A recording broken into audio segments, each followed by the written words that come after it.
பவுலின் பிரசங்கம்.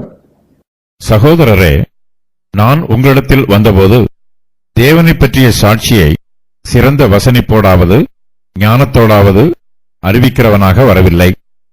இயேசு கிறிஸ்துவை சிலுவையில் அறையப்பட்ட அவரையே அன்றி வேறொன்றையும் உங்களுக்குள்ளே அறியாதிருக்க தீர்மானித்திருந்தேன். அல்லாமலும் நான் பலவீனத்தோடும் பயத்தோடும் மிகுந்த நடுக்கத்தோடும் உங்களிடத்தில் இருந்தேன். உங்கள் விசுவாசம் மனுஷருடைய ஞானத்தில் அல்ல, தேவனுடைய பலத்தில் நிற்கும்படிக்கு என் பேச்சும் என் பிரசங்கமும் மனுஷ ஞானத்திற்குரிய நய வசனமுள்ளதாயிராமல் ஆவியினாலும் பலத்தினாலும் உறுதிப்படுத்தப்பட்டதாயிருந்தது.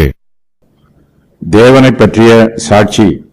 சகோதரரே, நான் உங்களிடத்தில் வந்தபோது தேவனை பற்றிய சாட்சியை சிறந்த வசனிப்போடாவது ஞானத்தோடாவது அறிவிக்கிறவனாக வரவில்லை. பவுல் கொரிந்து சபையில் உள்ள விசுவாசிகளோடு கிறிஸ்துவின் சுவிசேஷத்தை பிரசங்கித்தார். தேவனை பற்றிய சாட்சியை அவர்களுக்கு அறிவித்தார். இந்த சத்தியத்தை சிறந்த வசனிப்போடோ அல்லது ஞானத்தோடோ பவுல் அறிவிக்கவில்லை. பவுலின் பேச்சும் அவருடைய பிரசங்கமும் மனுஷ ஞானத்திற்குரிய நய வசனம் உள்ளதாய் இருக்கவில்லை. ஒரு சிலர் சத்தியத்தை அறிவிக்கும் போது சாதுரிய வார்த்தைகளையும் நய வசனிப்பையும் பயன்படுத்துகிறார்கள். அவர்கள் சத்தியத்திற்கு முக்கியத்துவம் கொடுப்பதற்கு பதிலாக தங்களுடைய நய வசனிப்பான பிரசங்கத்திற்கு முக்கியத்துவம் கொடுக்கிறார்கள். பவுல் அப்படிப்பட்ட சாதுரிய வார்த்தைகள் எதையும் பயன்படுத்தவில்லை. இவையெல்லாம் மனுஷ பிரகாரமாக முக்கியமானதாக இருக்கலாம். தேவனுடைய ஞானத்தை அறிவிப்பதற்கு மனுஷ ஞானம் தேவையற்றது. பவுல் கொரிந்தியரிடம் தேவனை பற்றிய சாட்சியை அறிவித்தார். அதை சிறந்த வசனிப்போடோ அல்லது ஞானத்தோடோ அறிவிக்கவில்லை. ஆவியினாலும் தேவ பலத்தினாலும் சத்தியத்தை அறிவித்தார். கிறிஸ்துவின் சுவிசேஷத்தை அறிவிப்பதற்கு மனுஷருடைய தத்துவமோ வார்த்தை ஞானமோ தேவையில்லை. தேவ ஞானமும் தேவ வல்லமையுமே தேவை. விவாதத்தினாலோ தத்துவத்தினாலோ சுவிசேஷத்தை அறிவிக்க நாம் முயற்சி பண்ணக்கூடாது. தேவனை பற்றிய சாட்சியை அறிவிப்பதற்கு விவாதம் பயன்படாது. சிலுவையில் அறையப்பட்ட கிறிஸ்து. இயேசு கிறிஸ்துவை சிலுவையில் அறையப்பட்ட அவரையே அன்றி வேறொன்றையும் உங்களுக்குள்ளே அறியாதிருக்க தீர்மானித்திருந்தேன். அப்போஸ்தலர் பவுல் கொரிந்து சபையில் உள்ள விசுவாசிகளிடத்தில் சிலுவையில் அறையப்பட்ட கிறிஸ்துவை மாத்திரமே பிரசங்கம் பண்ணினார். சிலுவையில் அறையப்பட்ட கிறிஸ்துவை அன்றி வேறொன்றையும் அவர்களுக்குள்ளே அறியாதிருக்க பவுல் தீர்மானித்திருந்தார். இயேசு கிறிஸ்து, அவருடைய ஆழ்தத்துவம், அவருடைய ஊழியம் ஆகியவையே சுவிசேஷத்தின் சாரமாகும். சுவிசேஷத்தை பிரசங்கிக்கிறவர்கள் இதற்கு முக்கியத்துவம் கொடுக்க வேண்டும்.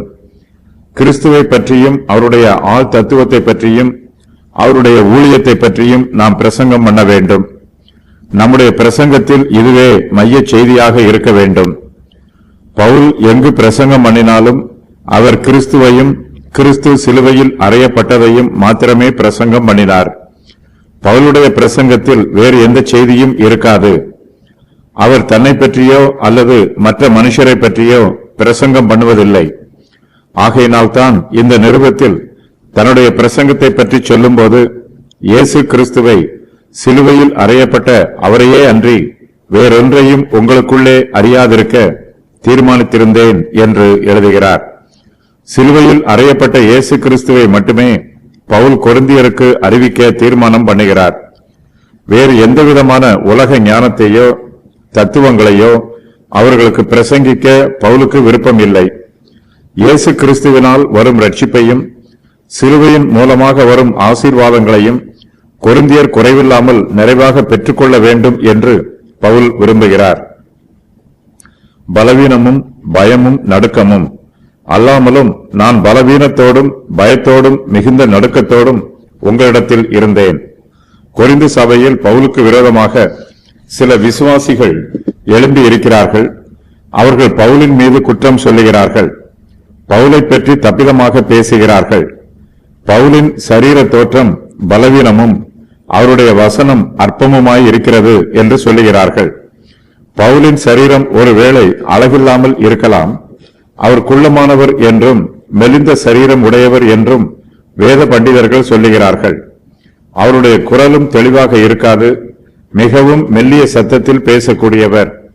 அவருக்கு உருவத்தில் குறைபாடு இருந்தாலும் அவர் பேசுகிற சத்தியத்தில் குறையில்லை.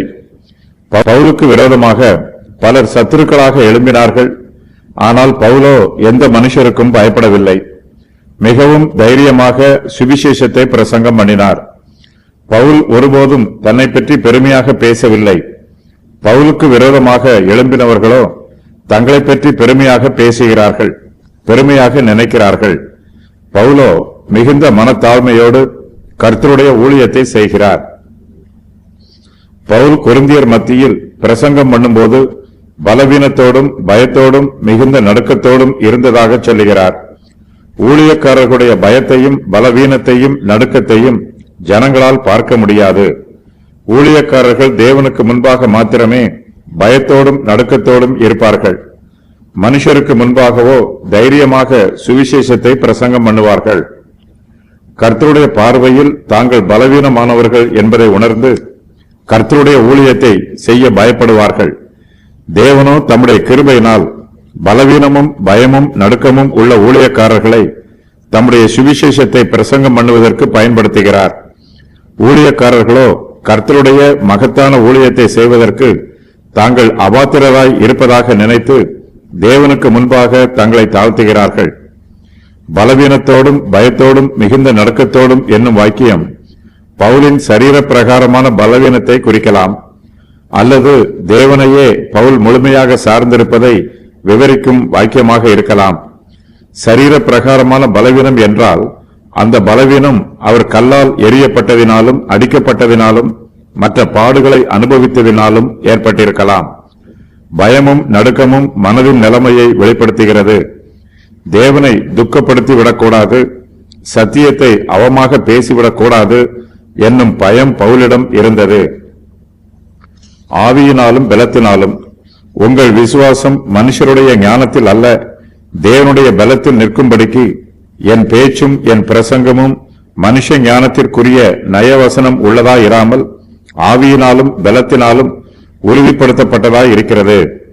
பவுல் கொரிந்தியரிடத்தில் இருந்த போது பலவீனத்தோடும் பயத்தோடும் மிகுந்த நடுக்கத்தோடும் இருந்தார்.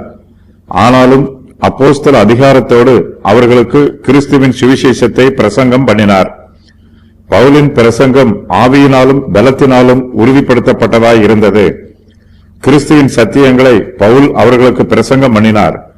பவுல் சாதாரண வஸ்திரங்களையே தரித்திருந்தார். அவருடைய பேச்சும் மனுஷ ஞானத்திற்குரிய நயவசனம் உள்ளதாய் இருக்கவில்லை. சாதாரண வார்த்தைகளினால் தெளிவாக பேசினார். பரிசுத்த ஆவியானவர் கிறிஸ்துவின் சுவிசேஷத்தை தனக்கு எப்படி வெளிப்படுத்தி இருக்கிறாரோ அதை அப்படியே அவர்களுக்கு பிரசங்கம் பண்ணினார். பரிசுத்த ஆவியானவர் கிரியை நடப்பிக்க வேண்டும் என்றும் வசனத்தை அற்புதங்களினாலும் அடையாளங்களினாலும் உறுதி பண்ண வேண்டும் என்றும் பவுல் எதிர்பார்த்தார். நம்முடைய விசுவாசம் மனுஷருடைய ஞானத்தில் நிற்கக்கூடாது, அது தேவனுடைய பலத்தில் நிற்க வேண்டும்.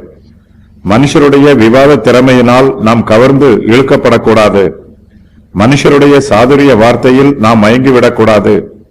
மனுஷ ஞானமோ நயவசனிப்போ நமக்கு முக்கியம் அல்ல. இயேசு கிறிஸ்துவை பற்றிய சத்தியமே நமக்கு முக்கியம். கிறிஸ்துவை பற்றியும் அவரை சிலுவையில் அறைந்தது பற்றியும் சாதாரண வார்த்தைகளினால் பிரசங்கம் பண்ணினாலே போதுமானது. இந்த சத்தியம் ஆவியினாலும் பலத்தினாலும் உறுதி பண்ணப்படும்.